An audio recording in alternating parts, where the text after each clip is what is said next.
1800 hours Pakistan Standard Time. Assalamu alaikum. This is Radio Pakistan.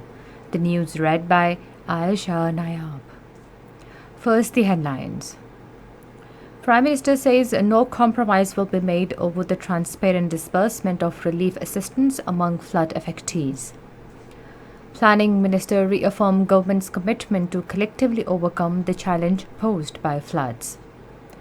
Pakistan's ambassador to the United States has appealed to the international community to help Pakistan build a better system to deal with disasters stemming from climate change.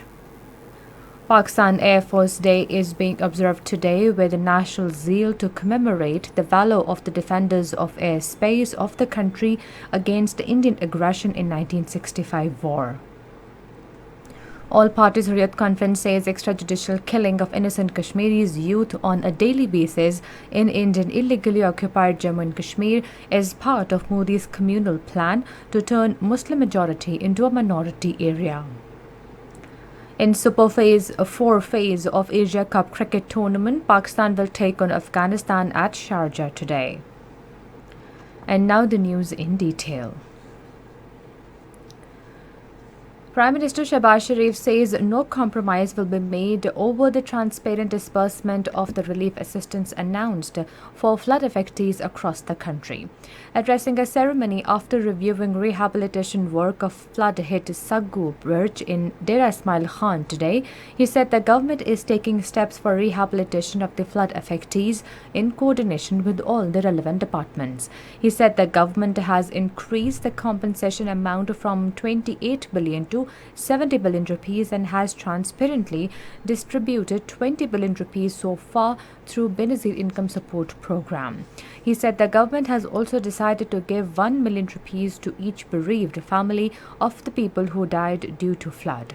The Prime Minister directed the concerned authorities to ensure rehabilitation and reconstruction of highways, bridges and other infrastructure across the province without any discrimination. He emphasized on the construction of small dams in the country to combat the challenge of floods. Shehbaz Sharif said the devastating floods have greatly affected the standing crops of cotton, rice and dates in Sindh and Balochistan. He said that the government will provide financial assistance to affected farmers. Setting a unique tradition, Prime Minister Shehbaz Sharif has decided not to retain any of gift item presented to him during his visit to Saudi Arabia and UAE in April this year. According to Prime Minister Office, Shehbaz Sharif desires that, as a policy, all the precious gifts should be permanently displayed at Prime Minister House in secure display cabinets with an alarm system under responsibility of the Cabinet Division or Toshakhana.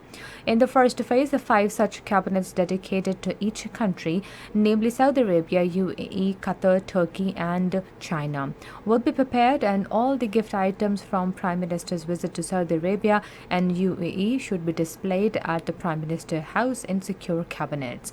During Prime Minister Shehbaz Sharif visits to Saudi Arabia and UAE, he received one wristwatch of an Longchamp Datograph flyback, pair of cufflinks, a pen, a ring, a rosary, as well as one wristwatch of Rolex company. Planning Minister Ehsan Iqbal has reaffirmed government's commitment to collectively overcome the challenge posed by floods. He was chairing a meeting of National Flood Response and Coordination Centre in Islamabad today. He directed relevant authorities to take steps on emergency basis to save the people from waterborne diseases in flood-affected areas. He said the process of a damage assessment surveys should be accelerated for the rehabilitation of flood victims. He noted that accurate statistics through dashboard will prove to be very significant in the present situation. Pakistan's ambassador to the United States, Masood Khan, says bulk of farmland in Pakistan has been destroyed by the worst ever floods across the country that compounded food insecurity. In an interview, he said intensive efforts are underway to assuage the situation as the food supply situation is very dire in the country. He said the government of Pakistan, through its National Disaster Management Authority, is leading the response in coordinating assessments and directing humanitarian humanitarian relief to affected people. Ambassador Masood Khan appealed to the international community and governments in general and the United Nations system in particular to help Pakistan build a better system to deal with disasters stemming from climate change.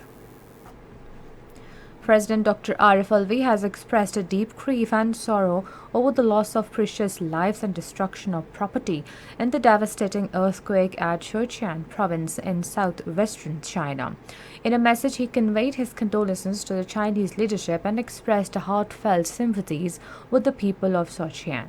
President said, "We stand with Chinese people with same spirit as they're standing with the victims of unfolding superfloods which have devastated many parts of Pakistan." This is Radio Pakistan. Pakistan Air Force Day is being observed today with national zeal to commemorate the dexterity and valor of the defenders of airspace of the country against Indian aggression in September 1965 war. In the 1965 war, the valiant Pakistani pilot, despite limited resources, not only annihilated Indian air aggression but also inflicted humiliating defeat on India through unprecedented skills in the warfare and insurmountable courage. The PAF ace Muhammad Mahmood Alam, commonly known as Alam, shot down 5 Indian Air Force Hunters Mk-56 fighters in less than a minute. In connection with the day, the PAF has released a short documentary to pay tribute to the valiance of its soldier. In a tweet today on the occasion, the Prime Minister said tribute to the pilots of Pakistan Air Force for rendering immense sacrifices in the 1965 war and defending the country's aerial frontiers. He said the defenders of the country's aerial frontiers always proved that any malice shown by the enemy would be thwarted effectively. Shahbaz Sharif lauding the services of squadron leader Sarfaraz Rafiqi, Flight Lieutenant Yunus Hassan, Flying Officer Muhammad Afzal, squadron leader Muniruddin and all martyrs of PAF, said these heroes crushed the nefarious designs of the 4 times bigger enemy. The All-Party Hurriyat Conference has deplored that the Modi-led fascist Indian regime is systematically implementing its settler colonial plan on the Israeli patron to efface the Muslim identity and establish Hindu civilization in Indian illegally occupied Jammu and Kashmir. The APHC spokesman in a statement in Srinagar said the abrogation of Kashmiri's special status was aimed at paving the way for the Hindus from India to get permanently settled in the territory. He said the extrajudicial killing of innocent Kashmiri youth on a daily basis is part of Modi's communal plan to turn the Muslim-majority Jammu and Kashmir into a minority area. People's Democratic Party President Mehbooba Mufti in a tweet said the occupation regime has given verbal orders for registration of non-local laborers and Indian forces personnel as voters in the occupied territory. She said the verbal orders were passed at a meeting in Baramulla by District Tehsildar. Around 2.5 million Indian nationals are likely to be added to the electoral rolls during the exercise. Saudi Arabian cabinet has approved expanding duty-free zones at air, sea and land ports. In a statement, travelers to and from Saudi Arabia will have access to these duty-free shops. The United Kingdom's Prime Minister Liz Truss has formed a new government at the formal request of Queen Elizabeth II. The extensive reshuffle saw 15 new faces in the top government positions, while 16 members from the previous cabinet will stay in the newly formed cabinet. James Cleverly has been appointed as the Foreign Secretary, Shola Braverman as Home Secretary, Ben Wallace as the Defense Secretary, and Brandon Lewis as Justice Secretary. Russian President Vladimir Putin has condemned Western sanctions on his country due to war in Ukraine. In a speech to an economic forum in Vladivostok, he alleged that Russia is coping with the West's economic aggression. And in the Super 4 phase of Asia Cup tournament, Pakistan will take on Afghanistan at Sharjah today. The match will begin at 7:00 p.m. Pakistan Standard Time. And finally, the weather report.